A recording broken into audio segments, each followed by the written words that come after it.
For the G7 summit, leaders of some of the largest economic forces in the world are traveling to the Canadian Rockies today. In order for America to possess us, President Trump is attempting to shatter us. There is no way that will ever occur. Even though Donald Trump wasn't on the Canadian ballot, he was undoubtedly the most important issue when voters faced a choice at the polling station. It started with an unfulfilled handshake, an unfinished meeting, and a silence so loud that it overturned the laws of diplomacy.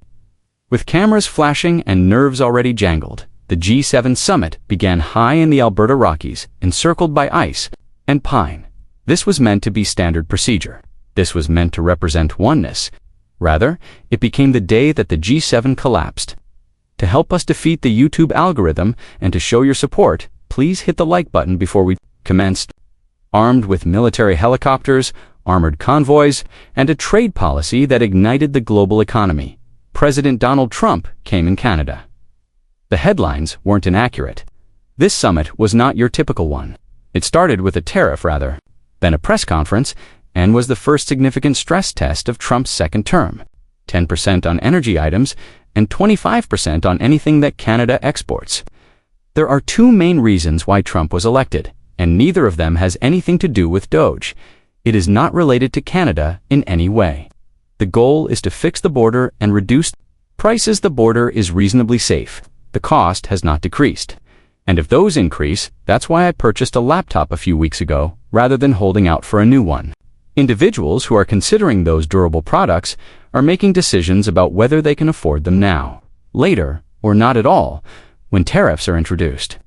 Prime Minister Mark Carney of Canada replied in a matter of hours. Nor through lectures, nor through threats, but through quiet. There was simply the icy echo of a chair left empty where consensus once existed. No closing statement. No picture, no handshake. Furthermore, the impact of silence was greater than that of punishments. For the first time in summit history, a host country declined to validate the meeting when Carney declined to sign the G7's final communiqué. The ceremonial family photo was taken by him. He wiped away any evidence of phony diplomacy. He also made it apparent that Washington would have to take its economic gun away from Ottawa if it was to cooperate. There was no bluff here. A recalibration took place. Additionally, Trump was caught off guard. Trump is furious and has threatened to escalate. If Canada didn't come in line, all tariffs would be 50%. Reiterating the steel war rhetoric from his first term, he referred to himself as the tariff man. This time, however, the world was silently observing. It was getting ready to leave. The fallout was swift. Please click the subscribe button to show your support for the channel before we proceed. Protests occurred across Canada. Eerily. Silent, but not to be missed. From the streets of Ottawa to Halifax's seafront, the same flags were flown from Quebec to the outskirts of Vancouver. Don't bend down to bullies' allies. Diplomacy, not tariffs, be steely. Within hours, Canada began a campaign of retaliation. Georgia, peaches, Nebraska meat, whiskey, and motorcyclists. The deeper retaliation was structural, although the tariffs were as high as 40%. From Windsor to Winnipeg, all Canadian manufacturers started to reroute their material orders. Detroit's supply system broke down, and American car stocks fell. Quarter predictions were cut first. The strain had evolved beyond diplomatic means. The setting was industrial. The European response followed. A blueprint, a $150 billion Ukraine Solidarity Fund, a $50 billion enlargement of the European Chip Act, a green hydrogen corridor with Canada by 2030, a new electric battery, and a hub in Northern Europe were all dropped by European Commission President Ursula von der Leyen as he entered Alberta. 5 points, 5 bullets, and one loud message. Without the US, we could create supply chains.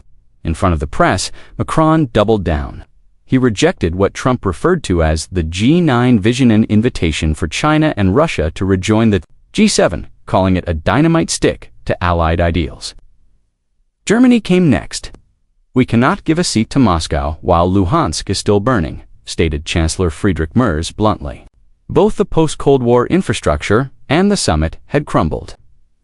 Inside the Alpine Lodge's glass walls on the second day, Trump reiterated his insistence that tariffs remain in place. Carney's answer was much more incisive than words.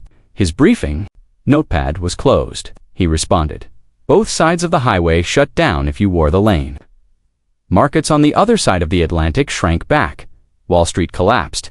Within 48 hours, the Toronto Stock Exchange dropped 8 points. Moody's downgraded its outlook for U.S. growth. Fitch came next. Additionally, the diplomatic system that had held together for decades started to subtly disintegrate behind the closed doors of the summit. 7 leaders who no longer shared the same map would remain silent. There would be no unity, no signed declaration, no picture opportunity. And while the world looked on in fear in Alberta, another fight was taking place thousands of miles away. Operation Safe Haven was started by immigration and customs officials in the small village community of Chicago. Hundreds of illegal immigrants were arbitrarily detained. No due process, no criminal checks. Overnight, payrolls in construction, hospitality, and agriculture trembled, and inflation started. Double inflation, the kind that hits you at the grocery store and the gas pump, simultaneously was brought on by the strain of growing steel prices and a declining labor pool. Even the Federal Reserve policymakers who were getting ready for a cycle of monetary easing had to pause. Trump's war on trade had spread to domestic policy failures. It was no longer an abstract price. The American customer has it in their wallet. Simultaneously, Carney informed Parliament that Canada will not approve any accord drafted in Ottawa without calling a single camera. It was also a first. The Protocol Office rushed, since the host nation was not adhering to protocol. Each G7 host often sends a paper beforehand that has been amended, signed, and footnoted. Japan makes metric adjustments. Grammar rules are strictly enforced in Germany. The pact becomes a chapter in history, and France demands strategic autonomy clauses. Before it was ever written, Carney erased that page. No group photo, no cover, no handshake, just no. The Trump camp attempted to justify the quiet. As he boarded Air Force One early, he stated, "We'll sign in Washington." However, the picture that captured the meeting was taken in a press room. Reuters managed to capture it, wearing sunglasses, and waved goodbye to a summit that no longer desired his leadership. Trump ascended the plane's stairs by himself. Additionally, the rest of the world was moving while Trump was in the air. Japan complained to the World Trade Organization. Mexico was getting ready to file a lawsuit over the double asylum taxes. India, a summit guest, subtly expressed interest in cobalt, lithium, graphite, and Canada's vital minerals corridor. Each member was creating a fresh map underneath the G7, which was still seated at the same table. The logistics of the summit also collapsed. Canada sent a clear statement when it refused to allow its military planes to transport the U.S. delegation's belongings. This was a symbolic violation of etiquette. You carry your own steel, and you approve of ours. Just in case, North Command increased the level of alert inside the Pentagon by 1 level. The fissures were now structural rather than minor. Trump's tariffs had built a silent wall of American isolation, so the meeting ended without any resolution. The unsigned document that Carney had created had turned into a diplomatic tool. Europe's voice was rising. Bridges were being built in Asia. Without U.S. leadership, the IMF was already revising growth projections. Many today argue that the Alberta G7 was not a summit. It was a memorial service for the previous global order. And Washington is no longer the only one who can decide what happens next. Because press releases and photo ops won't be used to gauge post-Trump diplomacy, prices for raw materials, supply chains for electric vehicles, the amount of Canadian steel that is diverted from American factories. Food prices, warehouse delays, and labor shortages will all be used to gauge its impact.